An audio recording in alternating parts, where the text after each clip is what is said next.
If you've ever stood in front of a casket, trying to convince yourself that the man inside was once the love of your life, then you might understand the beginning of my story. If you've ever looked into the hollow eyes of grief and felt like you were staring into a tunnel that would never end, you might know how I felt for those first 7 months. But unless you've ever found that same man, very much alive, sunbathing beside another woman on a luxury cruise ship, you don't know anything about betrayal. Hi, I'm Julia Maddox. And before I tell you the story that turned my world upside down, please take a moment to subscribe to Karma Encrypted. It's stories like these that show how far truth can be buried, and what it takes to dig it out. Now, let me take you back to the day everything changed. The death notice came on a Tuesday. A detective knocked on my door with a grim look and a sealed envelope. They said my husband, Mark Maddox, had died in a boating accident off the Gulf Coast. They never recovered the body. Just fragments of his wallet and a piece of his watch, tangled in seaweed. It felt strange, hollow. Like someone had read me a bad script and expected tears on cue. But I cried anyway. Because when the law says he's dead, when the town brings you lasagnas and casseroles, when his office mails back his desk items and the mortgage company offers sympathy deferments, you cry. Because that's what widows do. For weeks, I moved through life in a fog. I sorted through clothes. I canceled his gym membership. I even sold his favorite recliner because I couldn't stand the dent it left in the carpet. What I didn't do, and I now realize this is crucial, was see the body. 7 months later, my best friend Laurel convinced me to join her on a cruise. "You've been a ghost, Jules," she said. "Just come. 1 week. We'll drink. We'll dance. We'll pretend." I resisted. I had no interest in fun. But then she pulled the guilt card. "It's already paid for." So I packed a few sundresses and a broken heart and boarded the ship. It was day 3. I was sitting at the upper deck bar, staring into my third pina colada, when Laurel tapped my arm. "Julia, don't freak out. But I need you to turn around." Slowly. There was something in her voice. Something tight. I turned. And time collapsed. There he was. Mark. Alive. Tanned. Wearing linen shorts and a smile I hadn't seen since year 2 of our marriage. And beside him? A woman. Younger. Blonde. Laughing into his shoulder like they shared a private language. I blinked. Told myself it was a hallucination. But then he turned, facing my direction, and froze. His drink dropped. His hand clutched the chair. And in that moment I knew 2 things. He saw me. He hadn't planned on being caught. I didn't scream. I didn't faint. I walked. Straight across the deck, past stunned vacationers, until I stood 3 feet from him. "Hi, Mark," I said. He opened his mouth. No words came out. The blonde looked between us. "Mark? Who is?" He grabbed her wrist and yanked her up. "We have to go." "No," I said. "You owe me an explanation. You owe me a hell of a lot more than that, actually." He looked at me like a cornered animal. Then bolted. I chased. We ended up in a narrow hallway near the crew quarters, panting. He turned. "Julia, you weren't supposed to be alive," I snapped. "Or catch you enjoying yours?" "I had no choice," he said. "No choice?" "You faked your own death, Mark. You left me sobbing over an empty casket." He hesitated. I was in trouble. What kind of trouble costs a man his entire life? His eyes darted. "Not here. Not now." I stepped closer. "Then when?" And then he said something I'll never forget. "It wasn't just me. They were after both of us." I should have walked away. I should have screamed for security, dragged him to the captain, filed a legal complaint. But something in his voice. Something trembled. And suddenly, I wasn't just a woman betrayed. I was a woman tangled in something I didn't understand. Back in my cabin, Laurel paced. "You're not actually going to talk to him again, are you?" I didn't answer.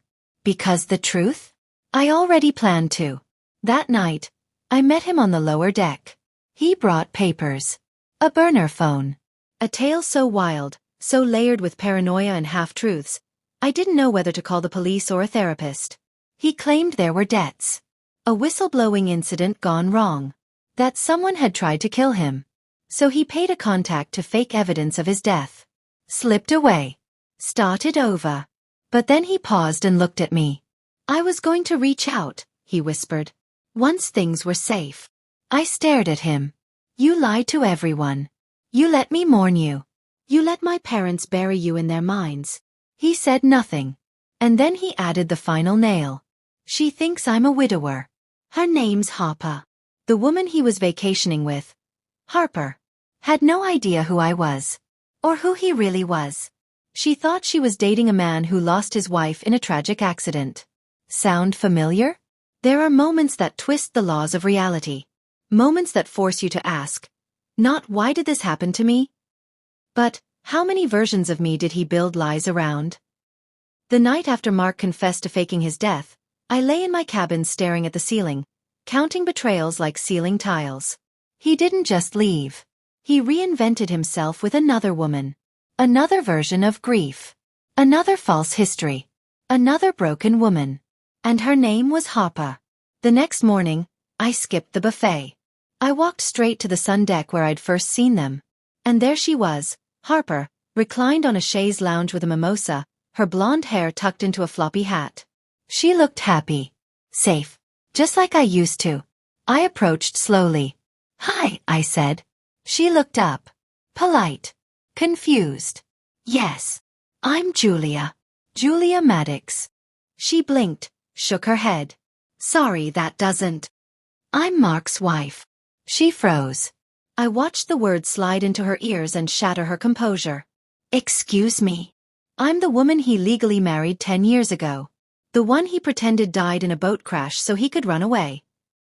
Her glass slipped from her hand. Shattered. Mimosa sprayed across the deck like liquid chaos. We ended up in the ship's library, the only place quiet enough, neutral enough, for the storm to hit without collateral damage. She sat rigid, arms folded, every cell in her body trembling. He told me you died in a car crash, she whispered. A foggy road. He said he was devastated. He lied, I said simply. It's what he does. Harper looked at me, voice low. He told me he needed a new start. That grief made the world too small. I know that script, I replied. He read it to me once too, just with a different name. I showed her a photo of our wedding. Of Mark's birth certificate. Even the obituary he helped fake. Her mouth opened. Then closed. I feel sick. She wasn't the enemy. She was me. Just a little later in the timeline. We confronted him that night. Together. Laurel stood watch at the stairwell. Mark sat in the bar corner like a defendant waiting for a sentence. Harper slapped down the photos. You told me she was dead. I had to, he said. You would have never believed. I believed you loved me. He rubbed his face. I do. I scoffed. He looked at me. Julia, I know what I did was unforgivable, but it started as protection. Protection from what? Consequences. He opened his bag and pulled out a black notebook. He flipped through pages of scribbled contacts, wire transfers, offshore names. A map of desperation. I got in over my head, he said. There were threats. I panicked. I thought if I disappeared, you'd be safe. You could have told me, I said. We could have fought together. But then you'd have been in danger. I leaned forward, my voice cold. Instead, I was in mourning. For a man who didn't even have the guts to say goodbye. Harper walked out. She didn't cry. She didn't scream. She just disappeared into her cabin and changed her flight once we docked. Mark watched her leave and turned back to me. I'll tell the authorities everything. I'll face it all. Just, please don't hate me. I stared at him. And realized something terrifying. I didn't hate him. I pitied him. Because even at the height of his freedom, he built it on a lie so fragile it couldn't survive the sunlight. Back home, I reported everything.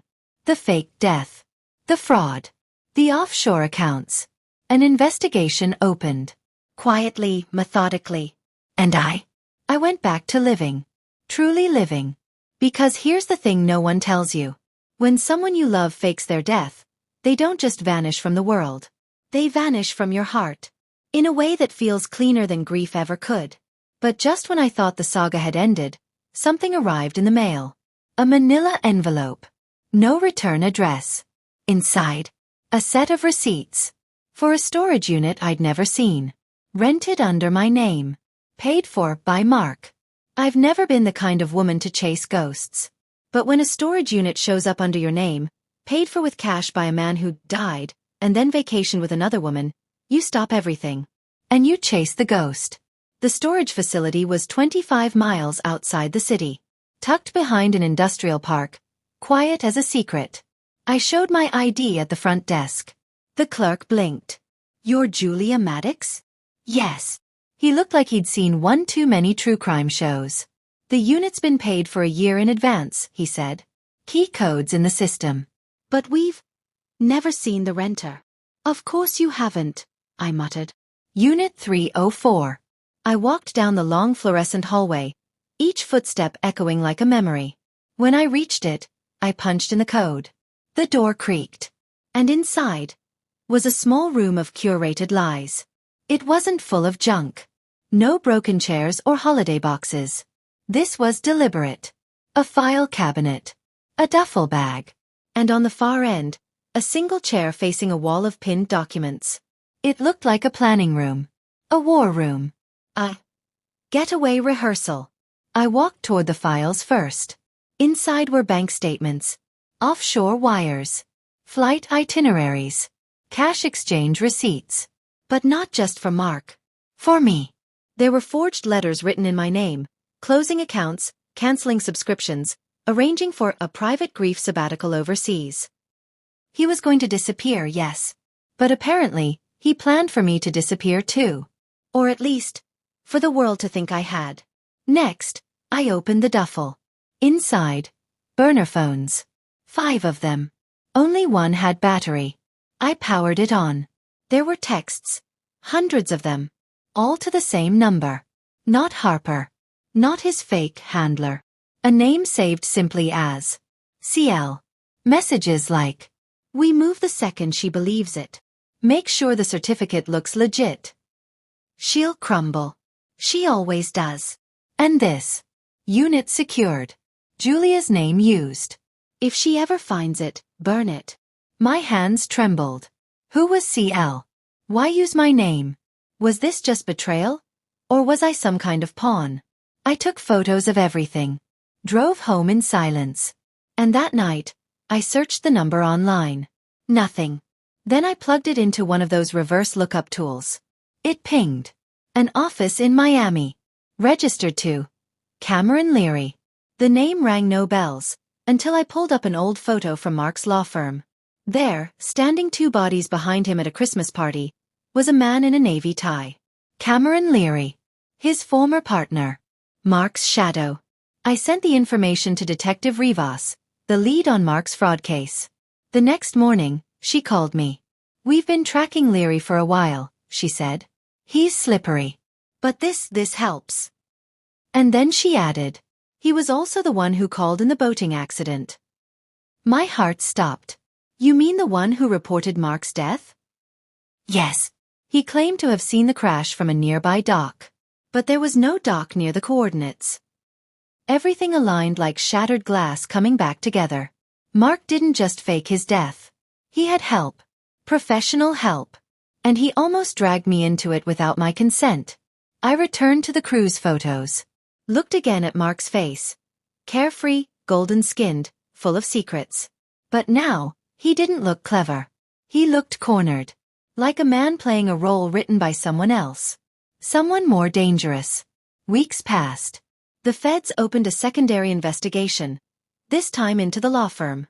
Rivas said quietly, "There's a chance your husband was just the distraction. The real operation? Bigger. And me? I stopped being the widow. I stopped being the wife. I became the witness. And the more I learned, the more it became clear. Mark faking his death wasn't the finale. It was the beginning of a heist. And possibly, a larger network of deception. Then, one night, I received an email from an encrypted account. No subject. No signature. Just this. "Stop digging, Julia. Some people are worth mourning." And beneath it, a photo of me walking to my car. Taken that morning. Grief is strange. It isolates you. Even when you're surrounded by casseroles, condolences, and pitying eyes. But nothing compares to the kind of grief you feel while being watched. After the photo arrived, a picture of me walking to my car, taken from across the street, I couldn't sleep. I replayed every step I'd taken. Every face I'd passed. Every parked car with windows too dark. The next morning, I called Detective Rivas. I think someone's following me. Are you in immediate danger? I don't know. But someone doesn't want me to keep digging. She asked for the email. I forwarded it. She said she'd escalate it to cybercrime. And then she said something that made my blood run cold. We had another report last year. A woman whose fiancé faked his death after investing with the same shell accounts Mark used. She got a similar message. She's missing now. I installed cameras. Told Laurel everything. Started driving different routes. Taking elevators instead of stairs. But still, I felt it. That itch. That hum in the back of your mind that says, you're not alone. Then, one afternoon, I noticed a white van parked across from my apartment. No company logo. No reason to be there. I walked past it twice. The second time, I caught a glint in the driver's seat, a camera lens. I marched up. The man in the van jolted. Excuse me. I snapped. Why are you taking pictures of my building? He fumbled. Wrong address. Sorry. But I saw the tablet on his lap. Photos of me. Time-stamped. Who sent you? I barked. He revved the engine. I grabbed my phone. Too late. He peeled off. But not before I caught a partial license plate.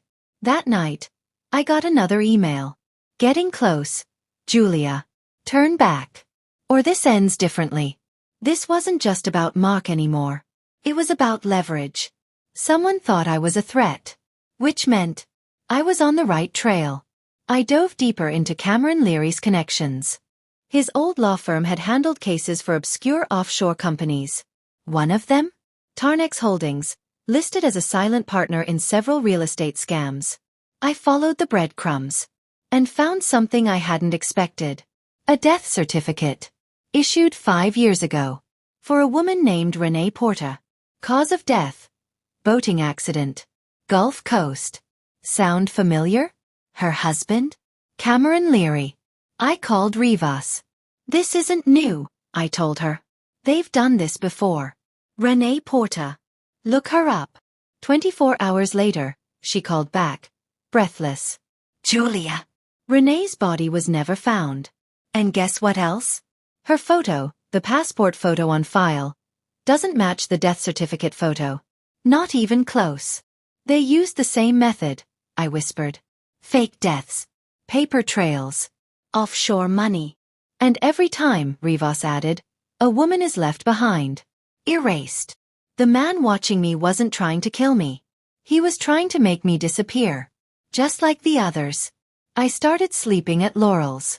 We set up motion sensors. Two-factor everything. But fear had sunk in. Because I wasn't just grieving Mark anymore. I was grieving the woman I used to be. The one who thought life could only go so wrong. Now I knew. It could go worse. Then, 3 days later, Mark called. From a blocked number. I need to see you. Where? Somewhere public. We met in a bookstore cafe. He looked thinner. Older. Not tanned anymore. You were right, he said. Cameron was never going to let me out. I was supposed to keep playing dead. And if I didn't, they'd make sure I was. For real. He slid an envelope across the table. Inside, a list of names. Other women. Other widows. And then he said the words I never thought I'd hear. I want to testify. But before I could process that, my phone lit up. An unknown number. I answered. Static. Then a voice. We warned you, Julia. Now watch what happens to him. The line went dead. And so did the hope that this would end peacefully. Mark was trying to do the right thing, finally. But in stories like mine, redemption doesn't arrive without consequences. That morning, he promised me names. He promised cooperation. He promised to blow the whole thing wide open. And by evening, His car was upside down in a ditch off Highway 9. The call came from Detective Rivas. "There's been an accident." "Who?" She hesitated. "Mark. He's in critical condition. But alive." My heart plummeted. "How?" "Single vehicle. Brake fluid cut. Witness says he swerved off the road at full speed. Paramedics found no skid marks." In other words, someone wanted him dead. I raced to the hospital. There he was, hooked up to machines, bruised and broken, but still breathing. The nurse looked surprised. "You're his wife," I said. "Unfortunately." She handed me a small Ziploc bag. His belongings. Inside, his wallet, his watch, and a flash drive. He had it tucked in his sock. Later that night, I plugged the drive into my laptop. A folder named, "In Case They Get Me." Inside, a 72-page PDF, 3 spreadsheets, 2 audio recordings, and 1 video, grainy, time-stamped, showing Cameron Leary exchanging envelopes with a shipping executive on a yacht. My jaw dropped. This wasn't just a scam. It was an operation. Fake deaths, asset laundering, real estate fraud, and a network of cleaners who removed people who got too close. One file was titled, "Next Risk Tier." The names? Julia Maddox, Harper Elise, Laurel Torres. My name. My best friend. And the woman Mark used and lied to. We were all next. I forwarded the drive to Rivas. Encrypted. Double secure. She called back 2 hours later. "This is enough to move on Leary. But we need Mark alive to testify." Then got his room. She paused. "There's one more thing." "What?" "The yacht in the video? Docked in Miami. Scheduled for departure in 48 hours. So he's trying to flee." "Exactly." I called Laurel. "I need your help." "To do what?" "Board a yacht. To end this." The next morning, I stood outside the Marina Point terminal wearing a navy hat and mirrored sunglasses. Laurel played the role of wealthy cruise blogger, distracting the receptionist.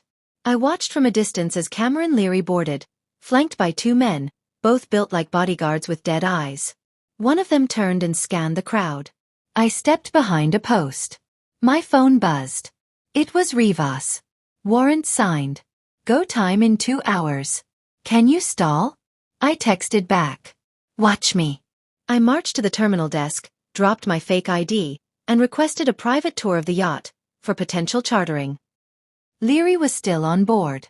I was gambling with my face, my name, and my life. But if they were already planning to erase me, what did I have to lose? 10 minutes later, I was on deck. The man I once knew as my husband's trusted legal partner was laughing with champagne in hand. I stepped into his line of sight and watched the smile slide off his face. He stood. "You shouldn't be here. And you shouldn't still be free." He tilted his head. "You think you're clever. But you're just loud." "No," I said. "I'm recording." I pulled out a tiny mic clipped to my dress collar. He froze. "You're bluffing." "I'm not. And in about an hour, federal agents will be boarding this vessel. So unless you want to try jumping overboard with a briefcase full of warrants, I'd suggest you sit down." He lunged. Security grabbed me, but I'd already pressed the alert on my phone. 30 seconds later, sirens wailed from the docks. Boats surrounded the yacht. And Cameron Leary was arrested in his towel. Later that night, Rivas called. "He's in custody. But he's not talking. He's asking for immunity." And Mark. Still unconscious. But stable. If he wakes, he's key to locking this down. I closed my eyes. It wasn't over. But it was shifting. For the first time, I wasn't reacting. I was deciding. And I knew what had to come next. I visited Mark in the hospital 2 days later. His eyes fluttered open. He saw me and whispered, "Did it work? You gave me what I needed." He nodded, faintly. "I'm sorry, Julia. For all of it." I stepped closer. "You should be." And then I turned to leave. Because closure doesn't always need a scene. Sometimes it's just a door. And a choice. There's a moment after the fire dies down and the smoke clears when you realize the world isn't ending. It's beginning again. Quietly.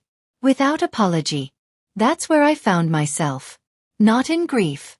Not in revenge. But in a slow, deliberate rebuild. I sold the house.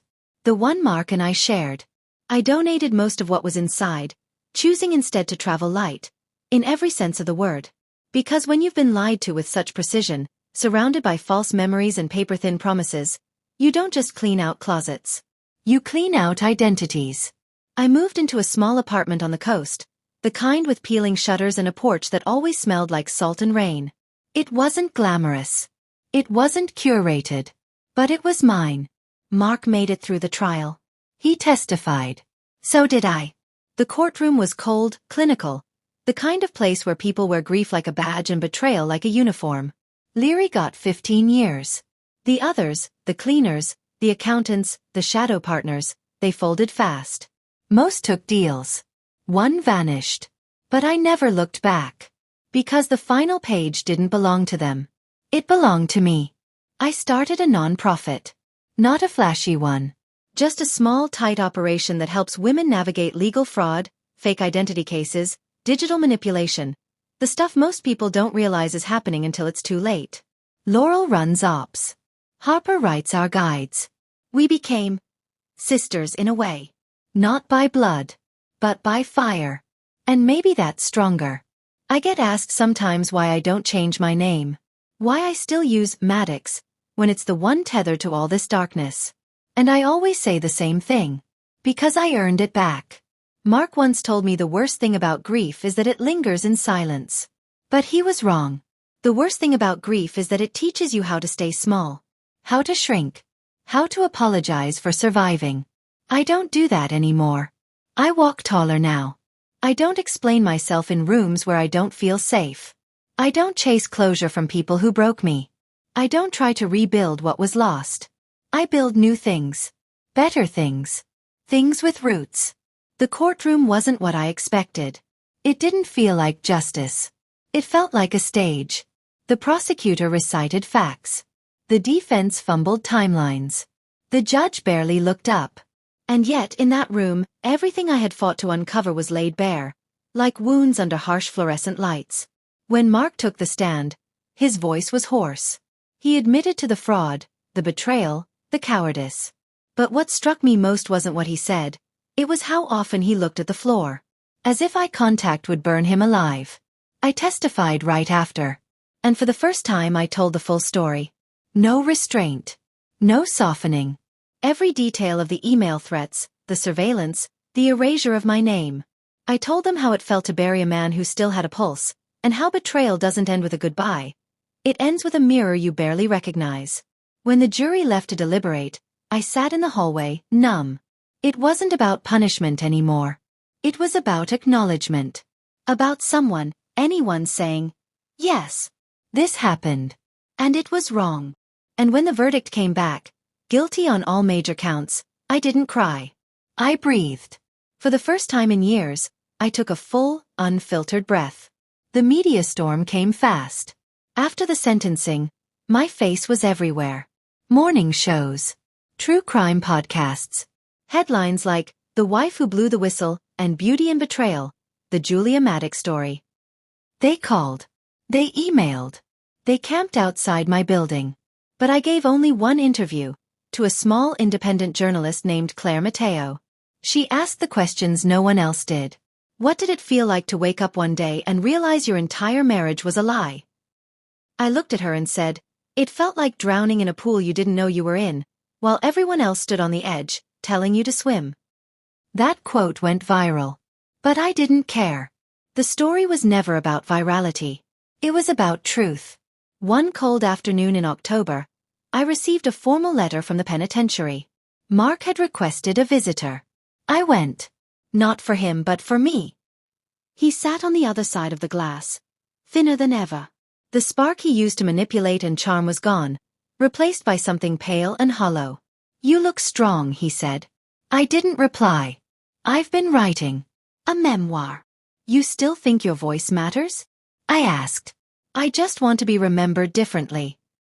I stood up. We don't get to choose how we're remembered, Mark. We earn it. And I walked out. A few days later, I got a call from a number I hadn't seen in years. Julia. My mother. We hadn't spoken since the funeral. She'd blamed me. Said I rushed into marriage, trusted too quickly, loved too loudly. But now her voice was soft. Hesitant. I saw the talk, she said. I waited. I was wrong, she added. About him. About you. You didn't deserve any of it. I didn't cry. I just said, thank you. Because sometimes, forgiveness is a decision.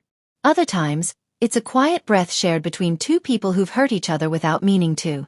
At the office, things moved fast. A woman named Carla flew in from Nevada. Her story almost identical to mine. A young tech analyst from Boston arrived next, stalked by her ex-husband's firm after she uncovered a ghost account. Then came Alina, then Marcy, then Yvonne. Each woman, a chapter.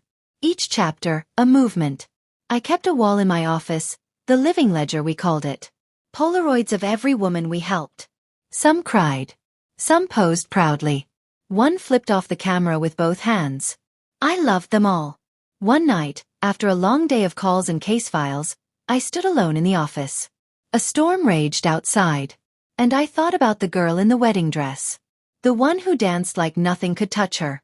I saw her again, standing on a beach, veil in the wind, eyes full of trust. And I wanted to reach back, whisper in her ear. He's going to break you. But you'll become unbreakable. Instead, I whispered it to myself. Out loud. You are unbreakable. And I believed it. This is the story of how I lost my husband, my marriage, and almost my identity. And how in that same ruin, I found something unshakable. Me. And if you've ever been broken, betrayed, or buried in silence, let this be your sign. You are not done. You're just in the middle. Stand up. Take your name back. Light a match if you have to. And walk out of the ashes like the woman you were always meant to be.